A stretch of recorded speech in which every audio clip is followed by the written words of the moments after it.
안녕하세요, 다다스쿨 친구들. 오늘 만나서 반가워요. 아빠가 들려주는 영어동화, 엄마가 들려주는 한글동화 나라로 떠나볼까요? 신데렐라. 옛날에 장미꽃처럼 예쁜 여자아이가 있었어요. 얼굴만큼이나 마음씨도 무척 고왔지요. 안타깝게도 어머니는 일찍 세상을 떠나고 말았어요. 그래서 아버지와 둘이서 외롭게 지냈지요. 어느 날 아버지는 새 어머니를 맞이했어요. 새 어머니는 자신과 꼭 닮은 두 딸도 데려왔지요. 새 언니와 언니들이 생겼으니 이제 외롭지 않겠지? 어느 날 아버지가 먼 길을 떠나게 되었어요. 그러자 새어머니와 언니들이 얼굴색을 바꾸더니 여자아이를 하녀처럼 부리는 게 아니겠어요? 당장 물을 가지고 와. 아직까지 밥을 짓지 않고 뭐 하는 거야? 온종일 여자아이는 잠시도 쉴 틈이 없었어요. 하루는 아궁이 옆에서 잠시 졸고 있는데 심술쟁이 큰 언니가 양동이를 발로 뻥 차는 거예요. 저 꼴 좀 봐. 제투성이 신데렐라. 그 뒤로 그 여자아이는 제투성이란 뜻의 신데렐라로 불렸지요. 그날도 신데렐라는 종종 걸음으로 집안 허드렛 일을 하고 있었어요. 갑자기 심술쟁이 언니들이 수선스럽게 호들갑을 떨었어요. 왕자님이 무도회 초청장을 보냈어. 무도회에서 왕자님의 신부감을 찾는데 언니들은 이 드레스 저 드레스를 입었다 벗었다 모자를 썼다 벗었다 하면서 신데렐라에게 소리쳤어요. 신데렐라 신데렐라, 내 새 드레스는 어디 있는 거야? 신데렐라, 내 머리핀은 어디다 둔 거야? 드디어 무도회 날이 되었어요. 새 어머니와 언니들은 치렁치렁 값비싼 드레스에 반짝반짝 빛나는 구두로 한껏 멋을 부렸어요. 어서 서둘러요. 이러다 무도회 늦겠어요. 새어머니가 마차로 또각또각 걸어가면서 말했어요. 신데렐라, 넌 우리가 없는 동안 집안 구석구석 말끔히 치우고 빨래도 깨끗이 빨아놓고 뒤뜰 채소밭에서 채소들도 모두 따놓으렴. 그래놓고 새어머니와 언니들은 쌩하니 가버렸어요. 신데렐라는 뒤뜰에 앉아 숨죽여 울고 있었어요. 이 많은 일을 언제 다 하지? 나도 무대에 갈 수 있다면 얼마나 좋을까? 그때 갑자기 나무 뒤에서 요술지팡이를 든 요정할머니가 나타났어요. 신데렐라, 너도 무도회에 가야지. 내가 도와줄 테니 걱정하지 마렴. 할머니는 누구세요? 난 너를 도우려고 온 요정할머니란다. 요정할머니는 커다란 호박을 요술지팡이로 툭 쳤어요. 그러자 신기한 일이 벌어졌어요. 호박이 번쩍번쩍 빛나는 멋진 마차로 변하고 생쥐들은 요술지팡이가 닿자 새하얀 말로, 도마뱀들은 늠름한 하인과 마법으로 바뀌었어요. 신데렐라님, 안녕하세요. 신데렐라의 눈이 휘둥그레졌어요. 요정할머니는 이번엔 신데렐라를 향해 요술지팡이를 휘둘렀어요. 그러자 신데렐라의 누더기 옷이 눈부시게 아름다운 드레스로 바뀌었지요. 요정할머니는 품에서 유리구두를 꺼내 신데렐라에게 건네주며 말했어요. 신데렐라, 밤 12시가 지나면 요술이 풀려 모든 것이 원래대로 돌아간단다. 그러니 반드시 그 전에 돌아와야 해. 요정할머니는 신데렐라에게 단단히 일렀어요. 네, 할머니, 잊지 않을게요. 신데렐라는 멋진 마차를 타고 궁전으로 향했어요.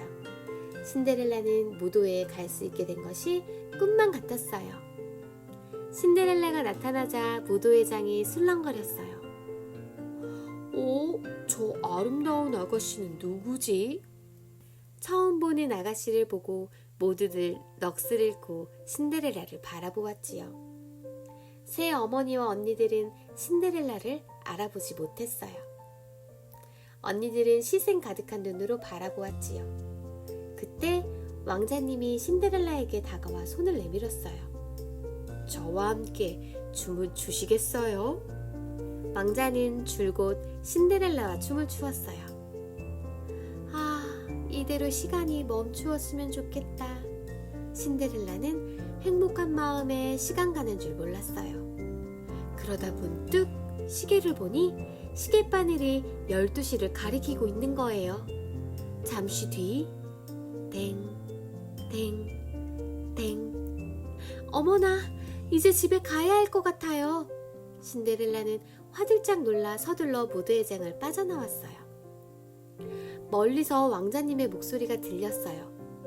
하지만 신데렐라는 유리구두 한 짝이 벗겨지는 줄도 모르고 허둥지둥 계단을 뛰어내려갔어요. 마차는 호박으로 변해 떼굴떼굴 굴러가고 말과 마보와 하인들은 생쥐와 도마뱀들로 바뀌고 말았지요. 왕자가 부랴부랴 따라 나왔지만 신데렐라는 이미 사라지고 난 뒤였어요. 그때 계단 위에 반짝이는 유리구두 한 짝을 보았어요. 왕자는 유리구두를 집어들며 다짐했어요. 이 유리구두의 주인을 찾아서 그녀와 결혼해야겠어. 다음 날부터 왕자는 신하들을 거느리고 이 집 저 집 유리구두의 주인을 찾아다녔어요. 온 나라의 아가씨들이 너나 없이 신어보았지만 유리구두는 너무 작거나 너무 컸어요. 드디어 왕자와 신하들이 신데렐라의 집에 이르렀지요. 큰언니는 긴 발을 잔뜩 오므렸지만 들어가지 않았어요. 작은 언니는 두꺼운 발을 집어넣느라 낑낑댔어요. 이 집에 다른 아가씨는 없습니까? 문 뒤에 숨어있던 신데렐라가 살며시 모습을 나타냈어요. 왕자는 신데렐라를 한눈에 알아보고 환하게 웃었어요. 그러고는 신데렐라의 발에 정성스럽게 유리구두를 신겨주었지요. 유리구두의 주인이 신데렐라였어요. 그때 요정할머니가 펑 하고 나타났어요. 그러고는 요술지팡이를 흔들어 신데렐라를 아름다운 숙녀의 모습으로 바꾸어 주었지요. 신데렐라는 왕자와 함께 궁전으로 가서 화려한 결혼식을 올렸어요. 그리고 오래오래 행복하게 살았답니다. Cinderella, Perrault Charles. Cinderella, shouted her stepmother, looking up from a letter. Come and clean my bedroom at once. Yes, stepmother, Cinderella called from the kitchen, where she was making lunch. Her stepsisters had ordered their usual revolting dishes. Well, I've made the sauce trifle, Cinderella thought to herself. The cabbage and the custard pie will just have to wait. She picked up her broom and made her way to the stairs. But her stepsisters were blocking the way. What's little Cinder's doing today then? Teased Griselda. She's sweeping away cobwebs like a servant, sneered Grimella. Get on with it then, servant girl, said Griselda. Just then, Cinderella's stepmother appeared. Griselda! Grimelda! She cried. I have the most exciting news. The prince is giving a Christmas ball and you're invited. We'll dress you in the finest clothes, only the best for my beautiful darlings. Isn't that right, dear? She said to Cinderella's father. Cinderella gripped her broom hard. May I go to the ball as well? She asked in a scared whisper. You? Go to the ball? Said her stepmother. You must be joking.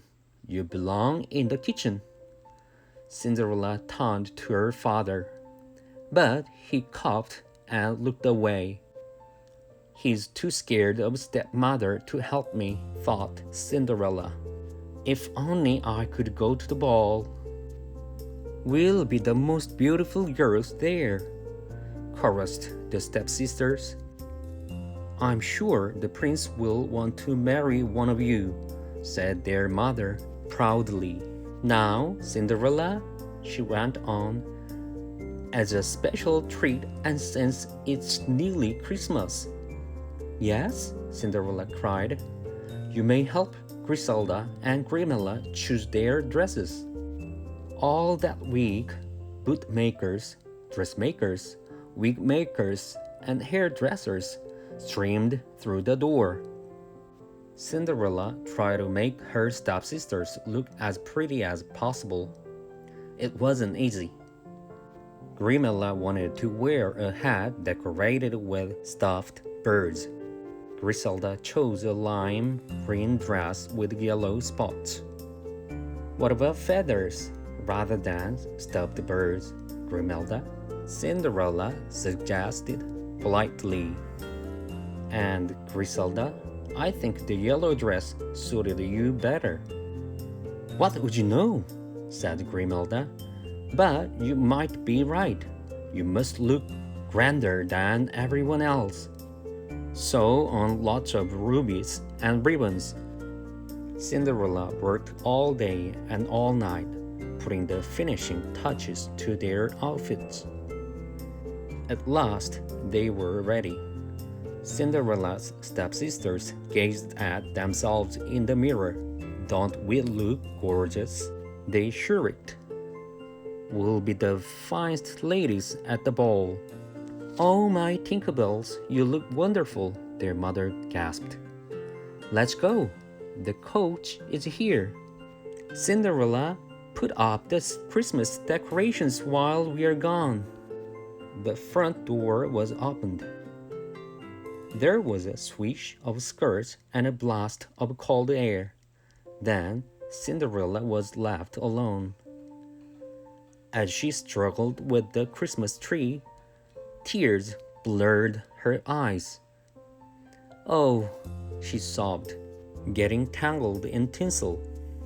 I wish I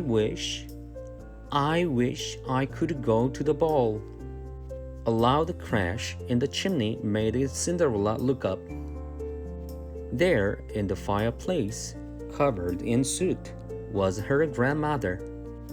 Godmother Felicity, cried Cinderella, whatever are you doing in our chimney? I missed the door, Felicity replied airily. But I haven't seen you since I was 10, said Cinderella. I've been with Sleeping Beauty, my other godchild, explained Felicity. But she wouldn't wake up, so it was rather dull. Have you been crying, Cinders? Asked Felicity, looking at her closely. Yes, I wanted to go to the ball, but I'm not allowed. Well, you can wipe those tears away, girlie. Fantastic Felicity is here to help. Now go to the garden and fetch me a large pumpkin. Great, thought Cinderella. My stepsisters are at the ball and I'm picking up pumpkins for my crazy godmother. Here you are, Cinderella said. A few minutes later, it's the biggest one. Jolly good, Felicity replied. This shouldn't take long. Felicity, said Cinderella. Yes, dear, said Felicity. Why are you waving that stick around? This isn't a stick, Cinderella, her grandmother replied. It's a wand. The time has come to tell you a great secret. Your godmother is a fairy. Watch, she went on. Felicity flicked her wand and the pumpkin and cried out, Abracadabra, cadabra, karim. Cinderella waited. Nothing happened. I don't know much about fairies, Cinderella said. But Shouldn't you be using the other end of your wand? Silly me, said Felicity. Soot on the brain, let's try again. There was a wonderful tinkle of music and a shower of sparks. In the place of the pumpkin stood a great golden coach. Cinderella gasped. You really can do magic. Yes, said Felicity, and this is just the beginning. Now, where's your mouse trap? Under the sink, said Cinderella. Felicity peered in. 6 mice, 1 fat rat, all alive. Excellent. Open the mousetrap door, Cinderella. As each of the mice came out, Felicity gave them a little tap with her wand. One by one, the mice were transformed into fine white horses. The rat became rosy, cheeky coachman with very large whiskers. Now I need 6 lizards, said Felicity. I expect there be some behind your watering can. There are, said Cinderella, handing them to her godmother. In a flash, the lizards became footmen. They were dressed in glistening green and looked as if they'd been footmen all their lives. There you are, Cinderella, said Felicity, sounding rather pleased with herself. Now you can go to the ball. But I can't go these rags, Cinderella cried out. Felicity touched Cinderella with her wand. A moment later, her rags turned into a dazzling dress of gold and silver. On her feet was a perfect pair of little glass slippers. There's just one problem, said Felicity. You must leave before 12. On the last stroke of midnight, my magic will begin to fade. I promise, Cinderella replied, climbing into the coach. And thank you so much, she called, as the horses swept her away. When Cinderella entered the ballroom, everyone fell silent. Then, slowly, a whisper went around the room. Who's that beautiful girl? The ladies wondered. She must be a princess. A voice next to Cinderella almost made her jump. It was the prince. May I have this dance? He asked. Cinderella and the prince twirled across the floor. She's so graceful, said the other ladies. And look at her dress. Have you ever seen anything so delicate? The prince is only being polite, said Grimella. He'd much rather dance with me. Cinderella was enjoying herself so much she forgot to watch the time. As the prince whirled her around the room, she caught sight of the clock. Oh no, she said. It's almost midnight. I must go. Cinderella pulled away from the prince and ran across the dance floor. The prince raced after her. Come back, he called. But Cinderella had disappeared into the darkness. Have you seen a girl in a gold and silver dress? The prince asked the palace guard. No, said the guard. A girl ran past a moment ago, but she was dressed in rags. The prince turned back to the palace with a sigh. Then something on the steps caught his eye. Her glass slipper, he cried. Cinderella ran home as fast as she could.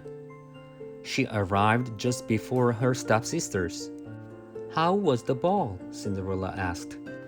It was very grand, said Griselda. Far too grand for the likes of you. Cinderella smiled, but she said nothing. The next morning, the entire street was woken by the shout of a town crier. who was following by a messenger. By the order of His Royal Highness, the Prince, every girl in the kingdom must try on this glass slipper. The prince will marry its true owner. Cinderella's stepmother flung open the front door and grabbed the messenger. One of my girls will fit this shoe, she said proudly, and then I'll be queen. Griselda couldn't even fit her big toe in the shoe. She pushed until her foot was bright red. Give it to me, shouted Grimella, and snatched the glass slipper from her sister. Grimella rammed half her foot in the shoe, but then it got stuck. Squeeze, Grimella, shrieked her mother. You're not trying hard enough. I'm trying as hard as I can, Mama, said Grimella with a grunt. You useless child, cried her mother. She wrenched the slipper off Grimella's foot and flung it at the messenger. Off you go, Dan, she snapped. The messenger cleared his throat. Excuse me, ma'am, he said. But my strict orders are that every young lady is to try on the shoe. He looked directly at Cinderella. What? said Grimella. She's just a servant. You needn't bother with her. Cinderella's father coughed. Actually, he began. Shut up, you stupid man, interrupted the stepmother. Cinderella has as much right to try on the slipper as anyone, he went on bravely. Oh, Papa, said Cinderella. She walked over to the messenger and slipped on the shoe. It was a perfect fit. No, shrieked Griselda and Grimella. She can't be a princess, shouted their mother. I won't allow it. Get out, she screamed at the messenger. I want you to pretend this never happened. With one swift movement, the messenger swept off his hat and cloak. Everyone in the room gasped. It was the prince. He strode over to Cinderella. I would have searched my kingdom for you, he said. Will you marry me? Cinderella smiled. Oh yes, she replied. At that moment, there was a puff of smoke and Felicity flew into the room. She held her wand above her head and a starry mist swirled around them all. Time for a little more magic, she declared. Felicity flicked her wand and gave Cinderella a dress even more beautiful than the one she had worn to the ball. My princess, said the prince, and swept Cinderella off to his palace. Cinderella and the prince were married the very next day and lived happily ever after. Griselda and Grimella were not so happy. Their mother never stopped scolding them. It's all your fault for having such big feet, she told them.